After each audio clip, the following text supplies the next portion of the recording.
Hi, I'm Gosma 11 years old, primary 6 from Yubin Primary School. In this lesson, we have primary school challenging math. So in this primary school challenging math, we have already learned about remainders. Those are about remainders. We have learned about those in algebra.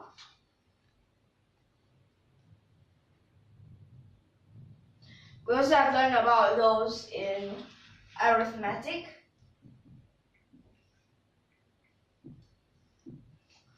We also have learned about probability.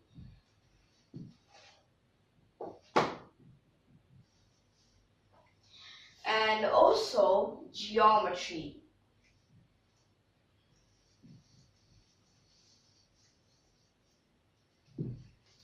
Like this, we have learned about these before. So let's see. Remainders. Now what type of remainders question? So you might be finding a pattern. These patterns may be about which day of the week is it? Maybe about what type of things it is according to that pattern. So that remainder, it is quite useful. Then you also know about algebra. So about this algebra, you need to be like using substitution, that is let whatever be whatever you need or something else in order to find what you need. Then after algebra is arithmetic. So for this arithmetic, what we have is like calculation problems, but they also have tricks inside.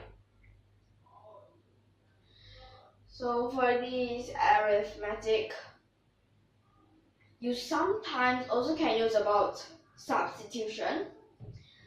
Then it's also geometry. So geometry will also have different types. We might have 2D, we might have 3D. So for these geometry, for 2D, they might ask you to find the perimeter, they might ask you to find the length or the breadth or whatever. Then in 3D, they might ask you to find the volume, also the surface area or whatever sides. So these are what we have learned before, but we'll still need to continue with these. So for these, let's see what type of question do we have this time. So in this time, we have two questions. So the first question will have probability. Second question, also probability. Okay, so that means these two, they are both about probability. Okay, so now in the first question, we have 3 counterfeit coins of equal weight, and they are mixed with 9 genuine coins. And the weight of each of the counterfeit coins is different from the weight of each genuine coins. A total of 4 coins were selected from the 12 coins, a pair by a pair, that is 2 by 2. And both pairs, they have equal weight. Now what is a probability that all of these 4 coins selected are genuine? So for this first question, we have different methods. So let's start with method 1. So to find this probability, we need to find which cases are they genuine, all genuine. Then you need to over the total ways they can arrange, but you must satisfy this condition. Okay, so let's see. If all are genuine. We have 9 genuine coins. So to pick the first genuine coin, we do have 9 ways. Then the second, because you already picked one out, left 8 of them. That means you'll have 8 ways to pick that. Then after 8, because you already picked out 2 of them, so you'll be left with 7 of these coins. So 7 ways and then 6 ways. So inside the total, you will obviously also have these. But there are others too. What others? They are like, what if we have 2 genuine, 2 counterfeit? But we cannot have 1 counterfeit, we cannot have 3 counterfeits. Because we want the same weight and we don't have 4 counterfeits. Okay, so that means, what if first I picked very unlucky counterfeit, then the second time I pick must be a genuine, because must be equal weight. So genuine, we all have 9 of them. Then what if I picked another genuine, and at last you can only have a counterfeit, like this. Then because you don't know what orders are they in, whether you first pick a genuine, then a counterfeit, then another counterfeit, then a genuine, or genuine, counterfeit, genuine, counterfeit, or counterfeit, genuine, genuine, counterfeit, or counterfeit, genuine, counterfeit, genuine. But we only have these 4.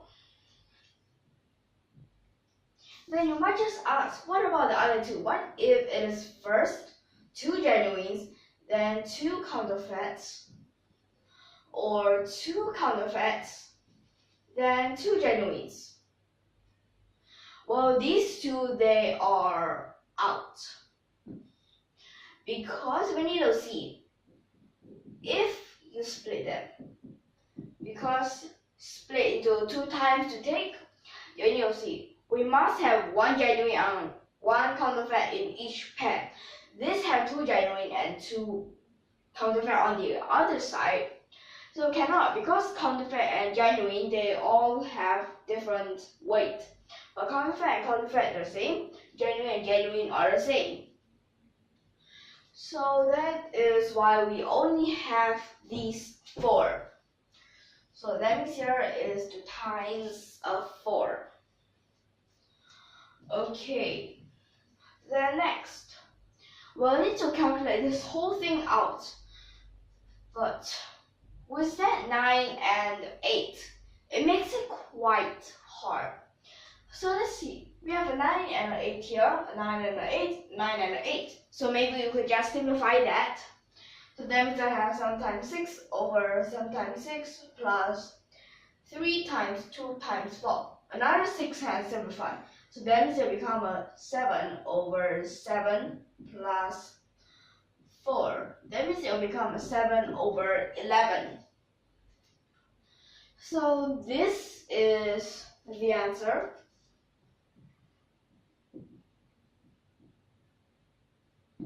But I have told you that we'll use multiple methods. So we'll move on to the second method.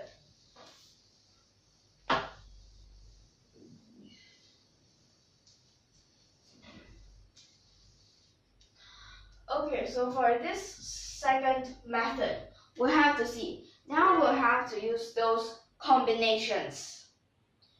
So with these combinations, let's just say above here, all genuine. So then we'll have 9 of them, but we need to choose out 4 because they're all genuine. But we don't know which order are they in, so we'll need to use 4 factorial. Then you have to over. So this same thing still happens down there. then we'll have to plus. So let's see now. We'll have 2 genuine and 2 counterfeit. So let's just say we have already picked out 2 genuines. Then we don't know how to arrange them, so it's just 2 factorial. Then we'll have to times. So we'll have 3 on the counterfeit. We only need to choose 2. We choose 2 times 2 factorial.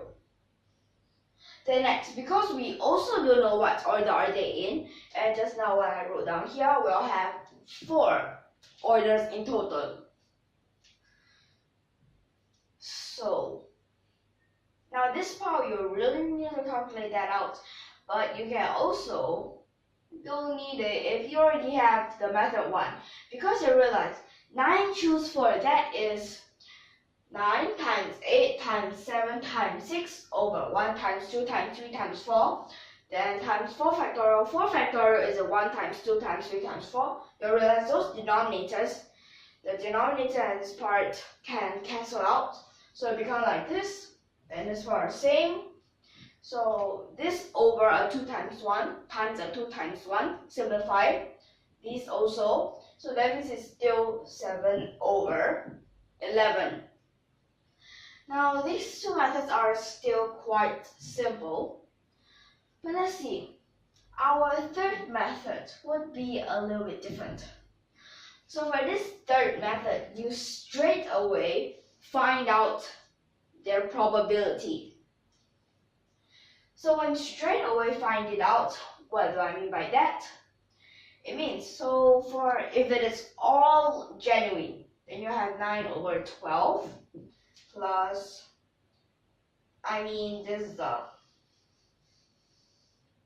times 8 over 11 times 7 over 10. Because for these probabilities, you need to times them together in order to eliminate those that cannot. So then is 6 over 9.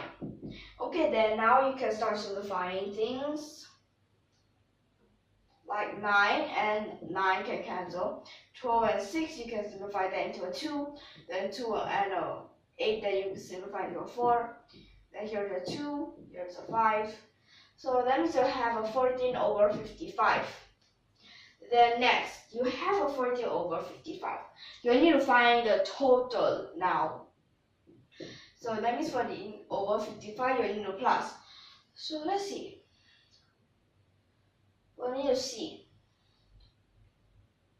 2 counterfeit, 2 genuine. So what if I just pick a genuine first, then I pick a counterfeit, then maybe I picked another counterfeit, then I picked another genuine. Maybe like this.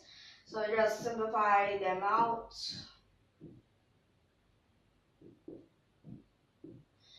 Then down here, wait a second, you don't know what the order is, so you still need to times a 4.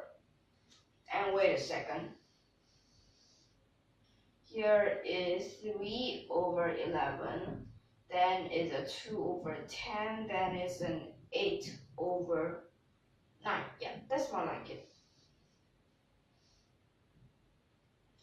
So now we start simplifying.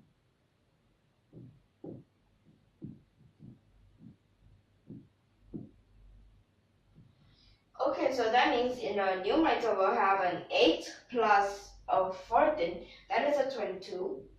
Then in the denominator we have a 55, that means it's a 2 over 5. So that means this is actually total. So we need to use 14 over 55 to divide it by 2 over 5. Then you can simplify it again. So at last you still get a 7 over 11. So for this, all 3 methods, same answer. That means it is correct. Okay, so this is in the first question. So now we can move on to the second question. Okay, we'll just take a quick look at this. Okay, and on to the second question.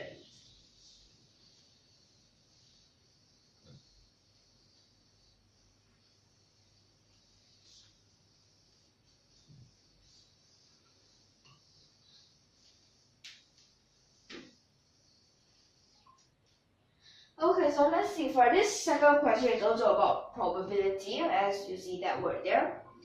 So let's see. We have n, that is a multiple of 5, and we have a red ball. But these n number of balls are all green balls. They are arranged in a straight line in a random order. So we need to let this Pn be the probability that at least 3/5 of the green balls are on the same side of the red ball. Now what is the sum of the digits of the least value of n, such that Pn is smaller than 321/400. So for this you need to see. This, although it is about probability, but you still need to find patterns sometimes. So let's try to find a pattern here. What if n equals 1? If no, n is impossible to be 1, is 5. Yeah, 5 is the smallest. So that means we can just be like, we have some seats here. So we have 6 spaces. So for these 6 spaces, because we need 3/5 of n, that in this case is a 3, to be on one side of the red ball. So either it's here or here. So that means if the green balls are here, then red ball can only be on this side. That means it's a 6 minus a 3, that is a 3. Then you have to times a 2, because you have 2 cases here. Divided by, so total number of seats, 6. So you have something like this, and that would be equal to 1. So this for P5. Then what if we try? What if n is equal to the next multiple of 5, 10, then 3/5, and this would be equal to 6. So we'll have 7 seats.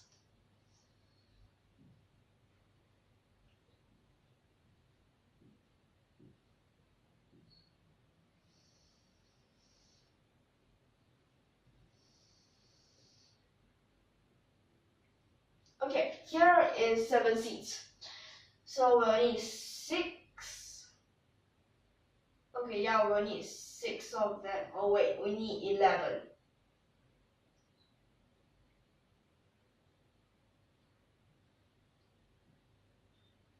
Okay, now here's the 11 seats.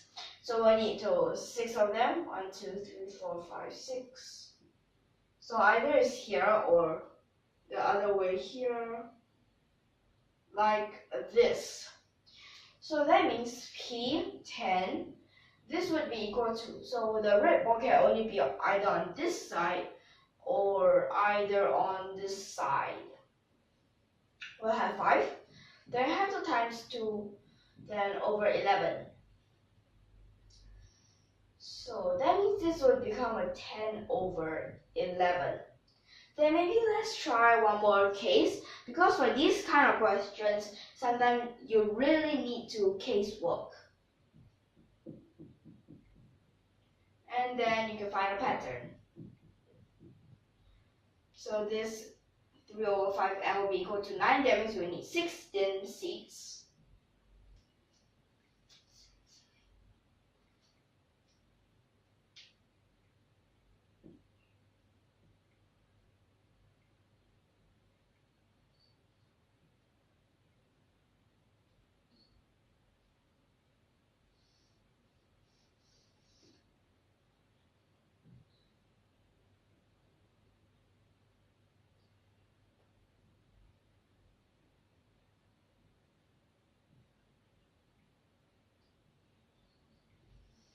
Okay, so here now we'll have 16 of these seats. Then we'll need 9. 1, 2, 3, 4, 5, 6, 7, 8, 9. Like this, or 1, 2, 3, 4, 5, 6, 7, 8, 9. Until here. Okay. So that means it can only be in 7 of the boxes. So P15 is equal to, so we have 7 of the box times a 2. Then you have to over the total number of seats, that's a 16. So that means you have a 7 over 8.